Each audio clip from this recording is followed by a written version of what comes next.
Amen. Frères et sœurs, pendant qu'on priait, j'ai vraiment ce verset qui est dans mon esprit. Vous savez, c'est Philippiens 4, au verset 6, qui dit: Ne vous inquiétez de rien, mais en toute chose, faites connaître vos besoins à Dieu par des prières et des supplications, avec des actions de grâce. Et vous savez, c'est un verset qu'on entend souvent, qu'on déclare lorsque l'on prie. Mais souvent, on le déclare sans vraiment réaliser ce que Dieu veut dire au travers de ça. Et c'est paradoxal de se dire qu'on prie et sans s'inquiéter. Parce que souvent, lorsqu'on prie justement, on est un peu des fois dans une attitude d'inquiétude. Souvent, on a des problèmes, on peut avoir des problèmes familiers dans la famille, on peut avoir des problèmes de finances, on peut avoir des problèmes de santé, on peut avoir des problèmes au travail. Donc on peut avoir un ensemble de problèmes, on peut avoir un ensemble d'événements, de situations que l'on expérimente dans notre vie, dans notre quotidien.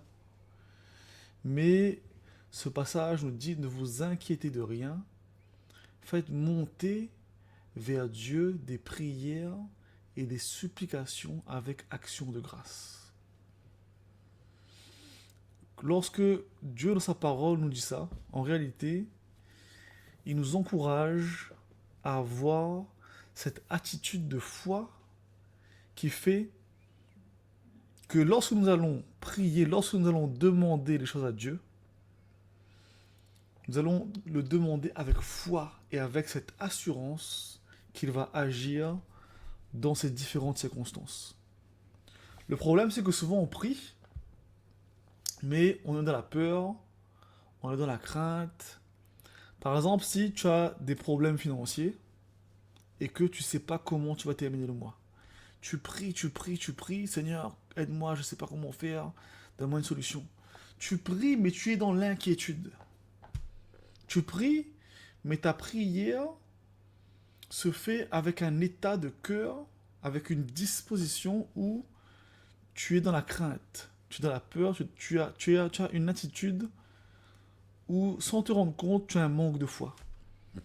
Parce que lorsque tu pries sans t'inquiéter, c'est qu'en réalité, tu as la foi et tu sais qu'il va agir dans ta circonstance.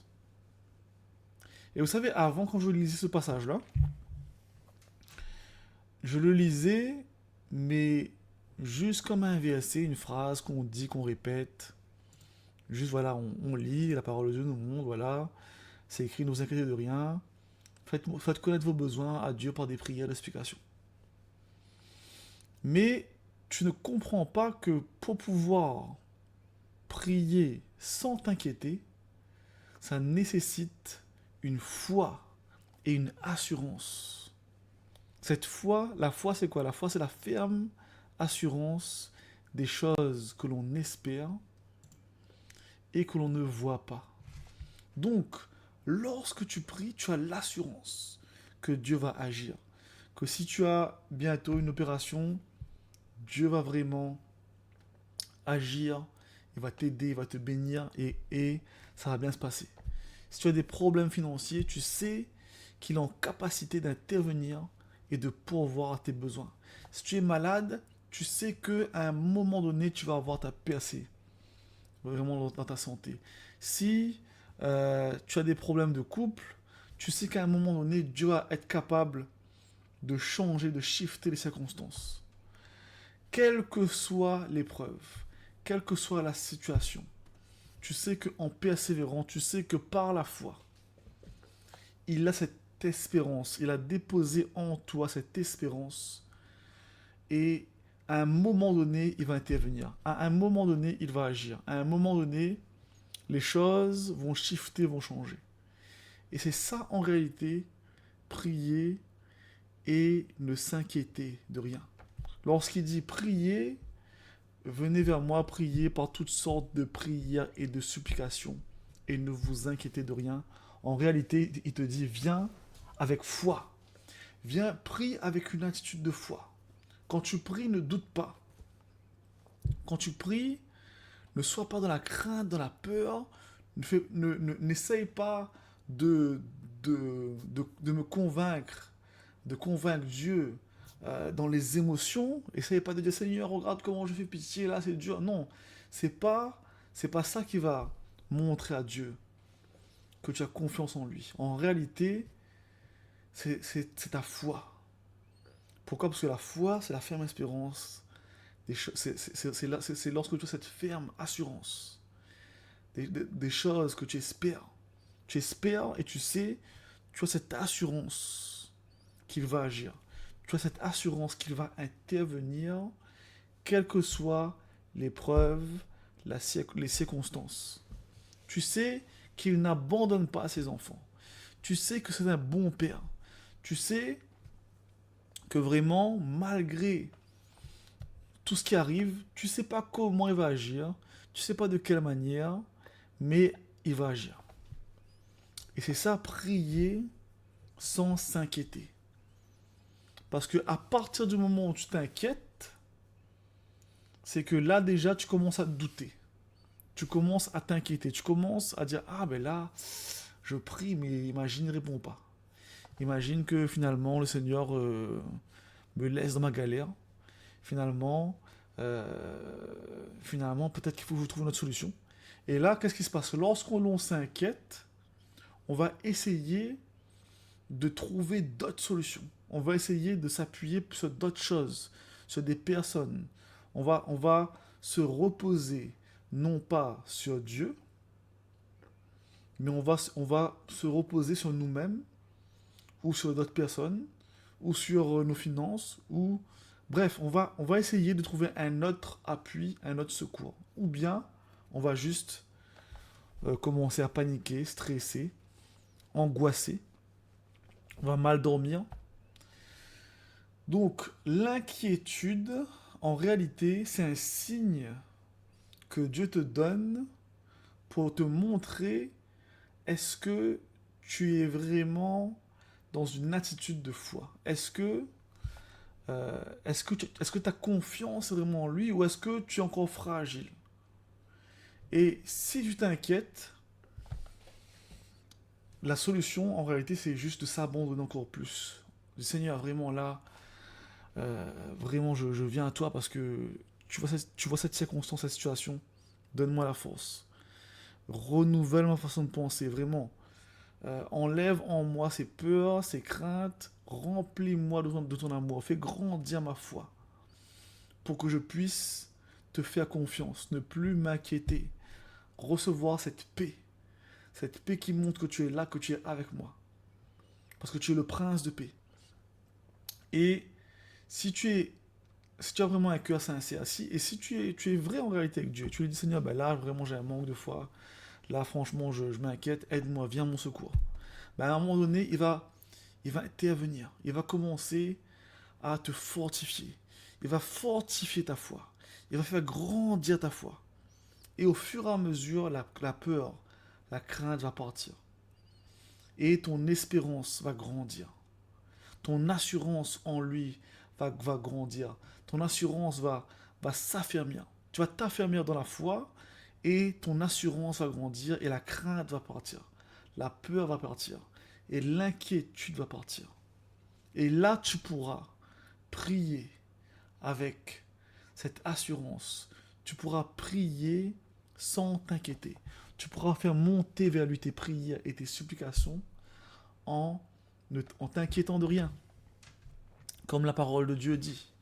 Et donc là, je pense que maintenant, vous arrivez à mieux saisir, mieux comprendre ce verset qui dit, lorsque vous priez, ne vous inquiétez de rien, mais en toute chose, faites connaître vos besoins à Dieu par des prières et des supplications.